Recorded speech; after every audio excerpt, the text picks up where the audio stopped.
हम लोग राजयुग में चल रहे हैं और पिछली एकादशी को हठ योग की क्रियाएं हम लोगों ने की और जाना भी।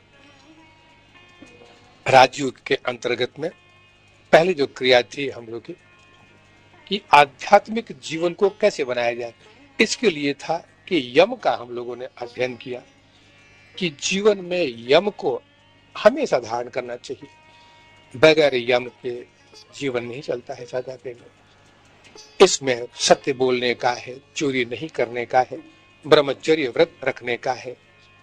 इन सब ने एक ही बात प्रमुख रूप में आई है कि जब तक किसी तरह का संयम अगर जीवन में नहीं किया जाए तब तक आत्मबल नहीं मिलता है। लाहिरी महाशय ने स्पष्ट शब्दों में कहा है कि ब्रह्मचर्य का मतलब है कि जब तक हम अपने स्वरूप में होते हैं तब तक ब्रह्मचर्य व्रत रहता है। स्वरूप से भटकते ही ब्रह्मचर्य व्रत टूट जाता है। अब इसी की व्याख्या संसार में अलग अलग रूपों में की गई है। तो प्रमुख रूप में ब्रह्मचर्य के व्रत की हम लोगों ने व्याख्या सुनी पिछले एकादशी को। आज दूसरा है नियम। अष्टांग योग में जो 8 है इसमें से यम के बाद नियम आता है और साधना में नियम को जानना बहुत जरूरी है। देखिए, अगर जीवन में नियम नहीं हो तो ये जीवन वैसा ही है जैसे बिना लगाम के घोड़ा। किधर जा रहा है, कौन सी दिशा इसकी है, सही है गलत है, ये कौन सा मापदंड लेकर चल रहा है जीवन में, इसका मार्ग क्या है, इसको निश्चित किया है गुरुजनों ने, ऋषि मुनियों ने, और इन सब को हमारे धर्म ग्रंथों ने इसको ग्रहण किया है। वही नियम है। युग मार्ग में जब हम बढ़ते हैं तो पतंजल ऋषि ने अपने ग्रंथ में जो सबसे पहला सूत्र दिया है कि अथ योगानुशासनम।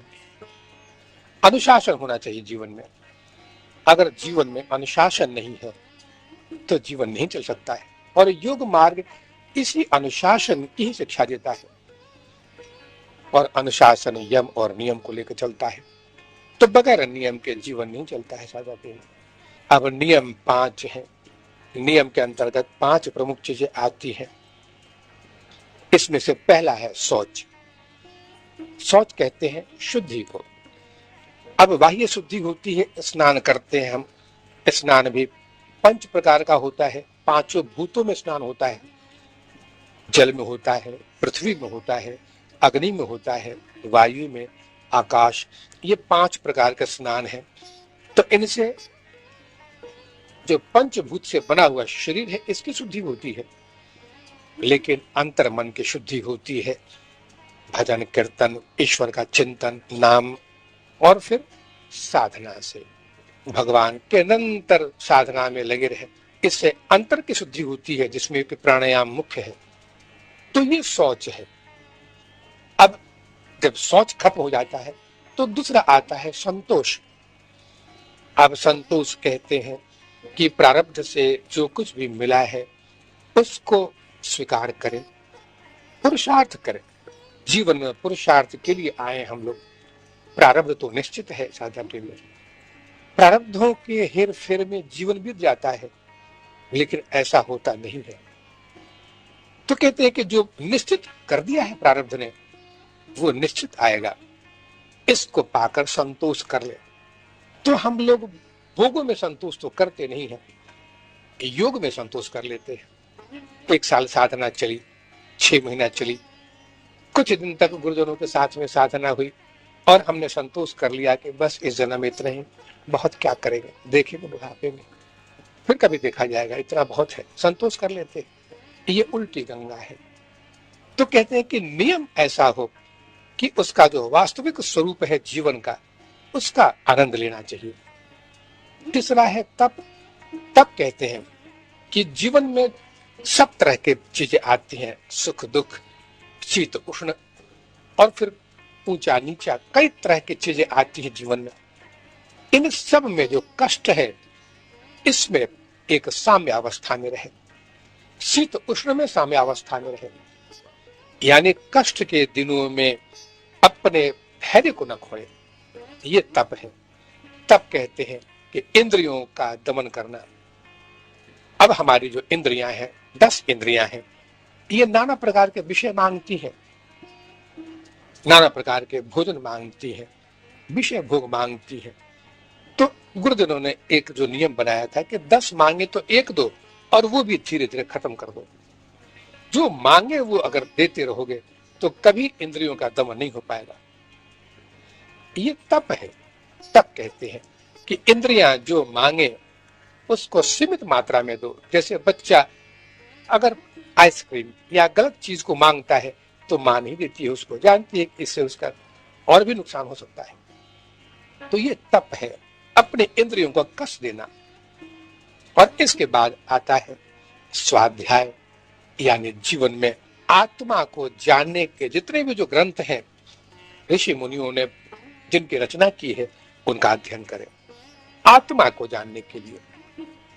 बाकी सब चीजों के लिए उन्होंने वर्जन किया है कि धर्म ग्रंथों ने आजकल तरह तरह की चीजों की रचना कर दी है, ज्योतिष भी है, कई तरह के ग्रंथ आ गए हैं। भगवान के नाम पर इन सबको लोग पढ़ते हैं, कहते हैं कि ये स्वाध्याय नहीं है।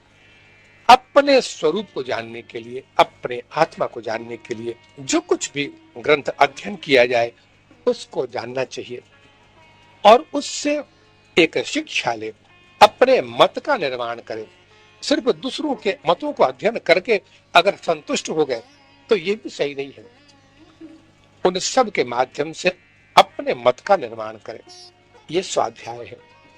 और इसके बाद होता है ईश्वर प्रणिधान, यानी ईश्वर में भक्ति जगे, एक श्रद्धा बढ़े ईश्वर के प्रति। तो ये जो 5 चीजें हैं इनको नियम कहा गया है। साझा प्रभु ये नियम इसलिए बना है कि हमारा समाज एक बिखरा हुआ समाज था। वैदिक युग में आकर इसकी रचना की गई और फिर वर्ण व्यवस्था की भी रचना की गई।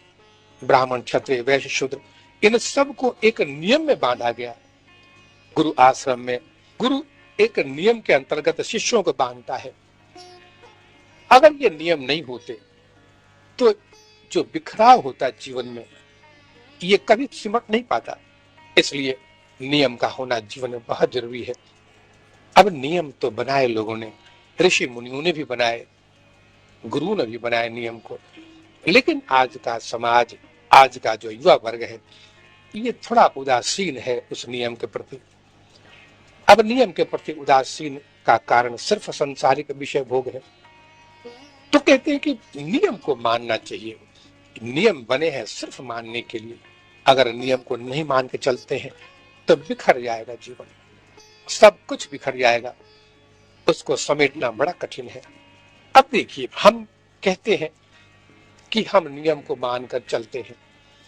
अब नियम को मानकर चलते हैं तो ये कोई अनुकंपा तो नहीं करते हम किसी पर, हम कोई नई बात नहीं कर रहे हैं। नियम को मानकर चलना ही हमारा उद्देश्य है जीवन का। एक निश्चित नियम बनाया है धर्म ग्रंथों ने अनुशासन के लिए, और उसको मानकर स्मृतियां बनी है, मनुस्मृति है, या फिर कितने तरह के आचार संहिताएं बनी है, हमारे धर्म गुरुओं ने बनाए हैं। इनको मानने का नाम ही नियम है। उपनिषदों में अनेक प्रकार के नियम बताए गए हैं और इतना निश्चित प्रमाण दिया गया है कि अगर साधक या फिर गृहस्थी इस नियम को मानकर चले तो उसका जीवन एक योगी का जीवन ही है, इसमें कोई फर्क नहीं पड़ता है। तो कहते हैं कि हम जीवन में नियम को मानकर किसी पर किसी तरह का कोई एहसान या फिर किसी तरह का नयापन नहीं लाते हैं। हमारा धर्म ही वही है। हम सिर्फ भटक चुके हैं अपने नियम से, और नियम से जब भटक गए हैं तो गुरुजन हो, धर्म ग्रंथ हो, जितने भी जो है, इन सब का काम है कि भटके हुए उस पथिक को पुनः अपने रास्ते पर ला दिया जाए। इसके लिए नियम बनाए गए हैं। नियम एक लक्ष्मण रेखा है साझा प्रियों, इसका उल्लंघन नहीं करना चाहिए। अब इसको एक दृष्टांत के रूप में मिले कि जब तक आप धरती पर चलते रहेंगे, गुरुत्वाकर्षण जो धरती का होता है, ग्रेविटेशनल फोर्स, इसके विपरीत अगर नहीं जाएंगे तो गिरने का सवाल ही नहीं पैदा होता। लेकिन अगर आप पेड़ पर चढ़ गए, छत पे चढ़ गए, किसी भी ऊंचाई पर धरती से जितना दूर जाएंगे गिरने की संभावना बनी रहेगी। और गिरने का मतलब है कि हड्डियां टूटेंगी, हाथ पांव टूटेंगे, हर कहता है कि अगर गिरने की संभावना बिल्कुल नहीं चाहते हो तो बस मेरे धरातल पर चलो, मुझको मान कर चलो, मुझसे दूर मत जाओ, नहीं तो गिरोगे। तो ये जो नियम है जीवन में चलने का, ये भी एक गुरुत्वाकर्षण है जीवन का। अगर इसको मानकर चलते हैं तो निश्चित है कि कभी भटकाव नहीं होगा जीवन में, हम कभी गिर नहीं सकते हैं, और नहीं तो गिरना तो निश्चित है।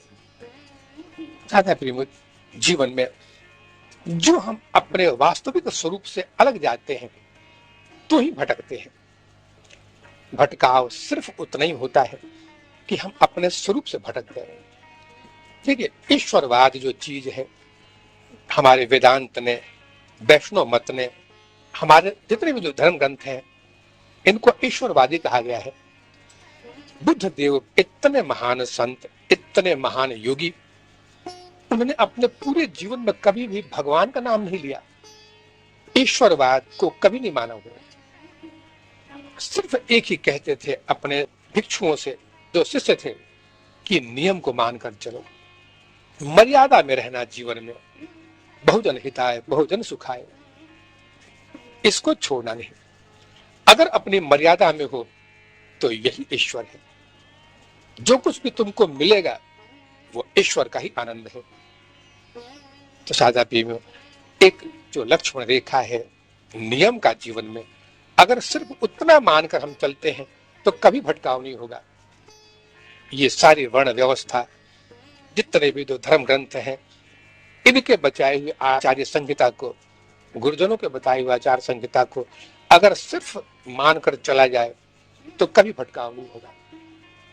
देखिए, एक चीज तो जीवन मानना पड़ेगा कि जिन्होंने भी जीवन में एक नियम को माना है, देखिए गुरु के भी एक नियम होते हैं, शिष्य और गुरु के बीच में एक नियम पलता है, और जिन शिष्यों ने भी नियम की मर्यादा का उल्लंघन किया है, और फिर एक धारणा ऐसी बनती है कि हम अपने नियम को लेकर जैसे चलते हैं वैसे चले, साथ में साधना भी चलती रहे, तो इसमें बहुत कठिनाई होती है।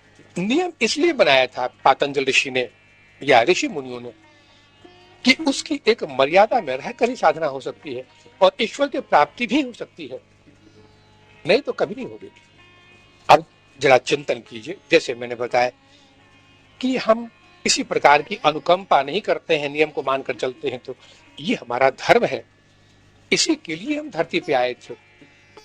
अब जो नहीं मानते हैं उसके बारे में धर्म ग्रंथों ने क्या कहा है, इसको जान ले कि जो नियम की मर्यादा का उल्लंघन करते हैं जीवन में, जो कुछ भी है, जैसे हमारे यहाँ अहिंसावादी होना, सत्यवादी बनना, या फिर ब्रह्मचर्य का पालन करके चलना, चोरी नहीं करना, ये सब जो एक नियम बने थे इसलिए कि इनसे चित्त की शुद्धि होती है, व्यवहार शुद्ध होते हैं, और व्यवहार शुद्ध होता है तो पहले स्थूल शरीर, इसके बाद सूक्ष्म, और फिर कारण। तो अगर लक्ष्य है ईश्वर प्राप्ति का तो बगैर नियम के कभी संभव नहीं है। अगर हम ये कहें कि हम जो मर्जी हो खाएं, जिस रूप में भी हम व्यवहार करते हैं उसको करने दें, तो उसका क्या गति होगा, आइए इसकी चर्चा करते हैं। देखिए, दो जगत होते हैं, हर व्यक्ति के पास दो जगत होता है, एक अंदर का जगत है और एक बाह्य जगत।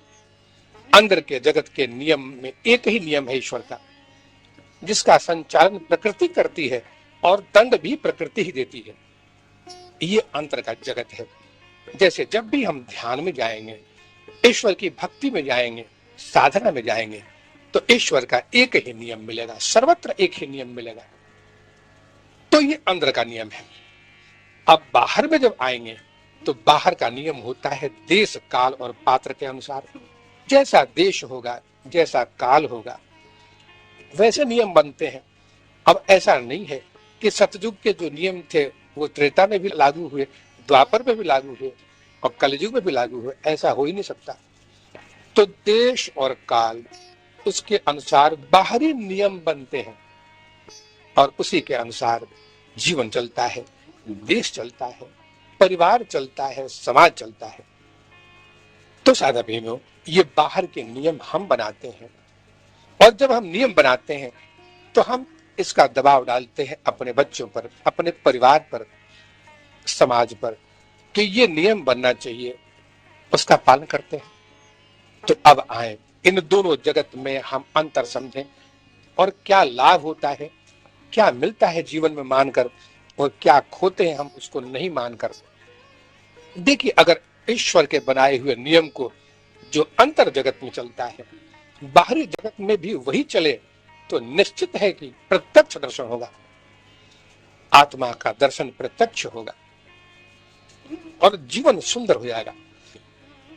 लेकिन जब अंतर का जो जगत है उसका निर्माण किया है, उसके नियम का निर्माण किया है ईश्वर ने, और उसका संचालन करती है प्रकृति, तो जब भी हम अंतर के नियम को मानकर चलते हैं, चाहे साधना मार्ग में हो या सत मार्ग में हो, तो एक ही नियम है, प्रेम, भक्ति, श्रद्धा, आनंद। और उसका उल्लंघन जब भी होता है तो जो प्रकृति है ये दंड देती है, निश्चित दंड मिलता है। लेकिन बाहर का नियम में ये नियम लागू नहीं है। बाहर के नियम का उल्लंघन करेंगे तो सरकार दंड देगी, समाज दंड देता है, माँ बाप दंड देते हैं, वहां पर ईश्वर का नियम नहीं लागू होता। लेकिन साधना प्रेमियों, अंदर के नियम और बाहरी के नियम में जब ये चूंकि सामंजस्य नहीं है, इसलिए बड़ी रोचक घटनाएं घटती हैं, बड़ी अद्भुत घटनाएं घटती हैं। अब कौन सी घटनाएं घटेगी, आइए चिंतन करें इसका। आपके मन में दो विचार चलते हैं, मैं क्रोध करूं या न करूं। अब आपके मन में विचार आया कि मैं क्रोध नहीं करूंगा, तो आप प्रभावित हैं अंदर के नियम से, भीतर के नियम से। अब आपने निश्चय किया कि क्रोध नहीं करूंगा, तो ये अंदर का नियम चल रहा है। अचानक आपका क्रोध उभरा और आपने क्रोध कर दिया, अब ये बाहर के नियम में आप आ गए, अब लागू हो गया बाहर का नियम, आप अंदर के नियम से अलग हट चुके हैं। तो जो भी व्यक्ति अंदर के नियम को मानकर चलता है वो ईश्वर पथ पे है और वो आनंद की प्राप्ति करता है। लेकिन जो उसे भटक जाता है, जीवन में भटक गया, वो जड़ बन जाता है। ज्यादा प्रेम, स्पष्ट शब्दों में कहा गया है कि दो ही चीजें हैं, जड़ और चेतन। अंदर चैतन्य का नियम चलता है, उस चेतन परमात्मा का नियम। तो चेतनता आती है जीवन में, और चेतनता का अर्थ होता है प्रकाश। लेकिन अगर आप नियम को तोड़ते हैं तो आप जड़ बनते चले जाते हैं, पत्थर की तरह। इसलिए चोर, डाकू, बदमाश, जितने भी लोग हैं जो चोरी करते हैं, झूठ बोलते हैं, हिंसा करते हैं, अपराध करते हैं, इनका व्यक्तित्व पत्थर का होता है, जड़वत है, वो पत्थर की तरह है। उनके अंदर में दया माया कुछ नहीं होती, क्योंकि ये ईश्वर के बनाए हुए विधान से, नियम से विमुख जा रहे हैं। तो आपने निश्चय किया कि मैं झूठ नहीं बोलूंगा, अब आप अंदर के नियम से चल रहे हैं, अचानक झूठ बोल दिया, अब बाहर का नियम लागू हो गया आप पर। अब आप कठोर बनना शुरू कर देंगे। जो जो आप बाहर के नियमों को लेकर चलेंगे जीवन में, कि दो चार झूठ बोल देने से कुछ नहीं बिगड़ता है, व्यापार में झूठ चलता है, बस कठोरता आपके अंदर में निश्चित है आएगी, और आपके अंदर की वो नम्रता, वो श्रद्धा, वो प्रेम, भक्ति बहुत दूर होती चली जाएगी आपसे। जो जो ये कठोरता बढ़ती जाती है, प्रकृति आपको दंड देती है, क्योंकि ये शरीर प्रकृति का है, आपका मन प्रकृति का बना हुआ है, आपका जो बुद्धि है, चित्त है, ये सब प्रकृति के बने हैं। तो आप ईश्वर के बनाए हुए विधान से जब विमुख जाते तो प्रकृति दंड देती है, साझा निश्चित दंड मिलता है। अब हम लाख कोशिश कर लें कि ये सब कुछ ईश्वर के विधान के अनुसार सब कुछ ईश्वर करवा रहा है, जो कुछ भी मेरे साथ कष्ट हो रहा है ये ईश्वर का बनाया हुआ है, इसकी कोई सुनवाई नहीं होगी। जो कुछ भी परिस्थिति है इसमें आपको उस नियम के अनुसार चलना है। तो जैसे मैंने बताया कि जीवन बिल्कुल सत्य और झूठ के बीच में डोलता रहता है, एक तरफ उस चैतन्य का नियम है जो अंदर के जीवन को, आध्यात्म जीवन को पूरी तरह प्रभावित करता है, संचालित करता है, और एक बाहर का नियम है जो व्यवहार के लिए बना है, इसमें झूठ सत्य का व्यवहार चलता है। तो कहते हैं कि जब भी जीवन में आदमी आगे बढ़ता है तो निष्कर्ष लेने में ये दो जो है, झूठ सच, अंदर की बात माने या बाहर की बात माने।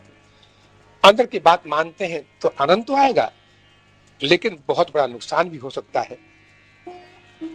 इस कारोबार से या इस पैसे से हाथ धोना पड़ सकता है, तो बाहर की बात मान लेते हैं। इस तरह जीव डोलता रहता है, सत्य और झूठ के बीच में पेंडुलम की तरह, घड़ी के पेंडुलम की तरह बस डोलता रहता है। कभी सत्य को पकड़ता है, कभी झूठ को पकड़ता है, किसी एक नियम पर टिक नहीं पाता है।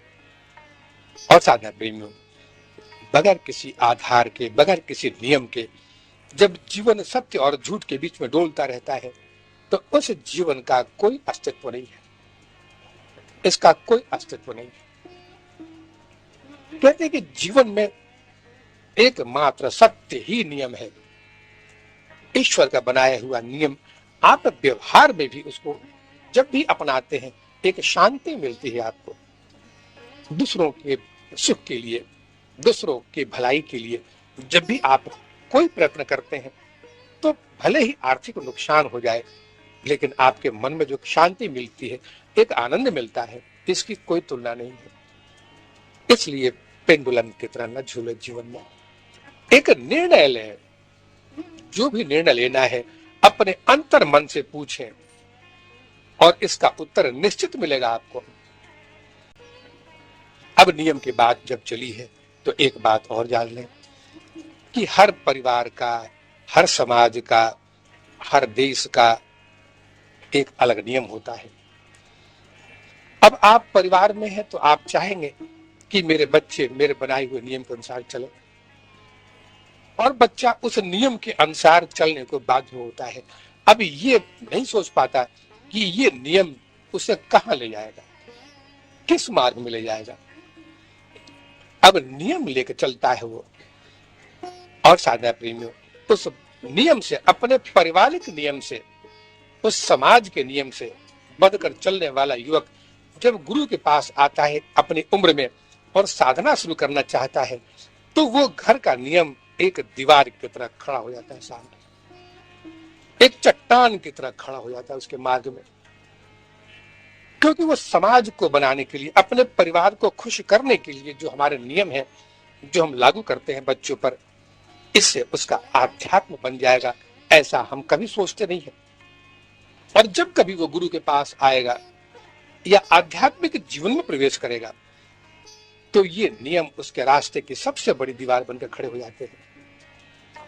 मैं उन लोगों की बात कर रहा हूं जो सिर्फ एक ही लक्ष्य रखते हैं जीवन में कि संचय करना है, विषय भोग को कमाना है, विषय भोग को संचित करना है जितना बड़ा। तो ये सब चीजों का जब लक्ष्य होता है तो आध्यात्म मार्ग उस बालक के लिए, उस जीव के लिए बहुत कठिन होता है। हम कहते हैं कि हम एक संप्रदाय है। सोचे जरा, चिंतन करें इस चीज का। क्या ईश्वर किसी संप्रदाय से बंधा हुआ है? क्या ईश्वर का नियम किसी एक संप्रदाय के लिए है? क्या हिंदू के लिए नियम अलग है, मुसलमान के लिए अलग है? क्या उनमें झूठ की महानता है? तो कोई एक संप्रदाय ईश्वर के साथ लागू नहीं है। हम सभी जानते हैं कि हम सब ईश्वर की संतान हैं, उसी परमात्मा के ही हम अंश हैं, वंशज हैं। हमारा मूल स्वरूप परमात्मा है, वही चैतन्य है। तो जगत का हर प्राणी बस उसी परमात्मा का अंश है, और सबका लक्ष्य भी एक है कि मुक्त होना है, जीवन में आनंद की प्राप्ति करनी है, सच्चित आनंद। तो लक्ष्य भी किसी का दो नहीं है, और सभी उस परमात्मा के ही अंश है। ये सारा जगत परमात्मा का परिवार है, एक ही परिवार है। अब इतनी बातें जब हैं तो संप्रदाय कहां आया इसमें? ये बंधन क्यों कि हम अमुक जाति के हैं, अमुक धर्म के हैं, अमुक संप्रदाय के हैं, और हमारा मत ये है, हम वैष्णव हैं, शैव हैं, शाक्य हैं। क्यों? क्या इससे हमारा ईश्वरी मार्ग प्रशस्त हो पाएगा? कभी नहीं। ज्यादा प्रेम, ईश्वर मार्ग में चलने वालों को ये बहुत गहराई से सोचना पड़ेगा। एक समाज का कल्याण होता है, एक परिवार का कल्याण है, एक बिरादरी का कल्याण है, देश का कल्याण है। ये सब चीजें अपनी जगह पे है, लेकिन हमारा कल्याण हो, आत्मा का कल्याण हो जाए, इन सब की तुलना इससे नहीं की जा सकती। चिंतन करना होगा। और जब तक इस रूढ़िवाद और जो कुछ भी समाज में पल रहा है अंधविश्वास के नाम पर, अगर स्वतंत्र होकर इस नियम का हम लोगों ने अतिक्रमण नहीं किया, तो इतना निश्चित जान लें कि ईश्वर की वो किरणें, ईश्वर के बनाए वो प्रेम और आनंद की जो किरणें हैं, इसको हमारा अंतःकरण कभी ग्रहण नहीं कर पाएगा, कभी नहीं कर पाएगा। ईश्वर के बनाए हुए नियमों की जो धाराएं चलती हैं, जो प्रेम की धारा है, आनंद की धारा है, उसका इस संसार के नियमों से कोई संबंध नहीं है। हाँ, अगर वो ऐसा कोई समाज है, परिवार है, जहां पर कि ईश्वर के वही नियम 100% लागू होते हो, तो धन्य है वो परिवार। उस परिवार में बस योगी, संत, महात्मा और ईश्वर का ही निवास होता है, बंधनीय होता है वो परिवार। अब इन सब चीजों को साधना प्रेमियों, अगर आप ये सोचें कि सब कुछ तो ईश्वर का ही है, तो फिर ये हमारा कष्ट, इतने दुखों के जो अंबार लगे हैं हमारे जीवन में, ऐसा क्यों? ये प्रश्न उचित है और इसका उत्तर भी सुन लें कि सब कुछ ईश्वर का है, विधान ईश्वर का है, लेकिन इस ईश्वर के नियम को हम लोगों ने जीवन के बहुत बाद में पहचाना। जब कर्म की ढेर लग गई और प्रारब्ध अपना फल देना शुरू किया, तब हम ईश्वर के उस न्याय को, ईश्वर के उस नियम की दुहाई देते हैं। कोई जीव ये स्वीकार करने को तैयार नहीं है कि हमारे दुखों का कारण हम सिर्फ स्वयं हैं। कोई समाज तैयार नहीं है इसका। हर व्यक्ति अपने दुखों के लिए किसी और को उत्तरदायित्व मानता है, और खासकर ईश्वर को। साधा प्रेम, अगर अपने कष्टों का कारण हम इतना सिर्फ स्वीकार कर ले कि हमारे सिवा और कोई नहीं है, तो सत्य की परख हो जाती है, वहां मंजिल दिखाई पड़नी शुरू हो जाती है। देखिए, एक अटूट सत्य जान लो कि अगर ईश्वर के बनाए हुए विधान को लेकर चलते हैं, तो ईश्वर आपका रक्षक है, हर पग पग पर ईश्वर रक्षा करता है। लेकिन अगर ईश्वर के विधान को तोड़कर चलते हैं, तो प्रकृति सबसे पहले नष्ट कर देती है हमारे जीवन को। प्रकृति इतनी हिंसक हो जाती है कि अपने हाथों से हमारा विनाश कर देती है, नष्ट कर देती है हमारे जीवन को, सारी खुशियां नष्ट कर देती है, क्योंकि जिसको हम खुशी समझते हैं वो खुशी नहीं है। आइए आज कैसे सुधारें अपने जीवन को, इस नियम को मानकर कैसे चले, थोड़ा सा इसकी व्याख्या सुन लें। देखिए, ये एक अद्भुत चीजें होती हैं जीवन में। थोड़ा सा मानकर चले, अपने दृष्टिकोण को बदलें, अपने सोचने के, समझने के जो दायरे हैं, इनको बदलना होगा। अब जैसे होता है कि सकारात्मक और नकारात्मक दृष्टिकोण, ये दो चीजें हमेशा जीवन में चलती हैं। तो नकारात्मक दृष्टिकोण जब भी अपनाएंगे, अंदर से तनाव होगा। अगर सुखी देखना हो तो अपने से नीचे वालों को देखें। जब भी शरीर बहुत कष्ट में हो, जब सारी व्याधियां पकड़ चुकी हो शरीर में, तो अपने से ज्यादा बीमार को और अपने से ज्यादा कष्ट में रहने वाले उस व्यक्ति को देखें। यह सकारात्मक दृष्टिकोण है। लेकिन बहुत तंदुरुस्त को देखेंगे तो ईश्वर से घृणा हो जाएगी। यह सकारात्मक दृष्टिकोण है। शांति पाना हो तो अपने से गरीब को देखें जो अधिक कष्ट में है। अगर ऊपर वाले को देखा जो धनवान है, तो ये नकारात्मक दृष्टिकोण है, कभी शांति नहीं मिलेगी। और फिर दोष सिर्फ ईश्वर को देंगे, आप सारा जीवन ईश्वर को दोष देंगे। देखिए, कुछ चीजों का अभ्यास करें जीवन में, अभ्यास करने मात्र से ही आपका दृष्टिकोण बदल जाएगा, निश्चित बदल जाएगा जीवन दृष्टिकोण आपका। अब उपमा देता हूं मैं, जैसे एक सीढ़ी लगी हुई है, छत पे जाने की सीढ़ी लगी है। अब आप कहते हैं कि ये सीढ़ी उतरने के लिए है। ये नकारात्मक दृष्टिकोण है आपका, यानी आपके जीवन में सोचने का तरीका हमेशा नकारात्मक है। आप ये क्यों नहीं सोचते कि ये ऊपर चढ़ने के लिए बना है, ये उन्नत मार्ग पे जाने का सीढ़ी है, ये उतरने के लिए क्यों सोचते हैं? अगर गुलाब के फूल को देखते हैं तो आप ये सोचते हैं कि देखो तो भला इतने सुंदर गुलाब में ये कांटे लगे हुए हैं। ये नकारात्मक दृष्टिकोण है आपका। अरे ऐसा सोचे कि ईश्वर ने कांटों के बीच में इतना सुंदर फूल खिला दिया। जब कांटों के बीच में एक सुंदर फूल खिल सकता है तो हमारे जीवन में क्या आनंद नहीं आ सकता? ये सकारात्मक दृष्टिकोण है सादा प्रेमियों। और दृष्टिकोण को सकारात्मक करेंगे तो बस आप ईश्वर के नियम से बंध गए हैं। दृष्टिकोण को हमेशा सकारात्मक करें और फिर एक नियम को बांध लें अपने गांठ से। इतना निश्चित गांठ बांध लें कि ईश्वर जो कुछ भी करता है हमेशा हमारे भले के लिए करता है। हमारे जीवन में जो कुछ भी घटना घट रही है उसके पीछे निश्चित ही ईश्वर का एक सुंदर उद्देश्य है। अब आप कहते हैं कि कष्ट देना भी क्या ईश्वर का उद्देश्य है? निश्चित है, क्योंकि कर्मों के फल से तो हम बंध गए हैं। एक बच्चे को घाव हो गया है, माँ उसको ले जाकर एक सर्जन के यहाँ कहती है कि इसको ऑपरेशन कर दो, और डॉक्टर ऑपरेशन कर रहा है, बच्चा चीख रहा है, चिल्ला रहा है। माँ को आनंद आता है कि कुछ देर बाद, 2 दिन बाद बच्चा हंसता खेलता इस घाव से मुक्ति पा जाएगा, तो माँ को दर्द नहीं होता है। ऐसे ही ईश्वर भी वैसे जब भी जीवन में कोई कष्ट हो उस परमात्मा के उस दृष्टिकोण को सकारात्मक देखने का प्रयास करें, जीवन बदल जाएगा आपका, निश्चित बदलेगा। लेकिन नकारात्मक दृष्टिकोण रखेंगे तो हर किसी से वैर होगा, हर किसी के प्रति घृणा की भावना जगेगी, और तब हमेशा ऊंच और नीच का भेद बना रहेगा आपके जीवन में।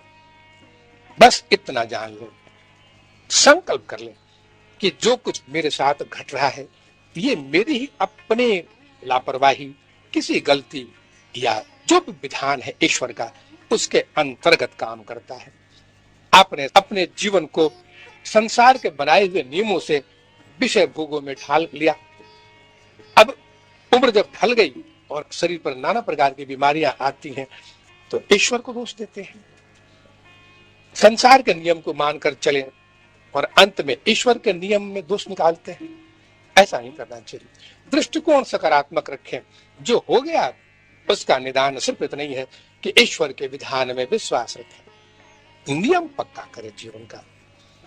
एक नियम अगर जीवन में पक्का है, पहले एक लक्ष्य अपना निर्धारित करें कि क्या लक्ष्य है आपको जीवन में। अगर लक्ष्य है संसार में उपलब्धि का तो एक आयु को निश्चित करें उसमें कि इतने वर्षों तक हम निश्चित करेंगे उसको, तो संसार के नियम को मानकर चले। लेकिन जब लक्ष्य ईश्वर के प्रति हो जाए और गुरुजनों के पास पहुंचे और ईश्वर के बनाए हुए विधान को लेकर चले तो अनुशासन लाएं जीवन में। वेद कहते हैं कि अगर अनुशासन जीवन में आ जाए तो समझना कि ईश्वर आ गए जीवन में। अनुशासित जीवन ही ईश्वर पथ है। इसलिए साझा आज नियम की जो चीज बताई जा रही है इस नियम को मानकर चले।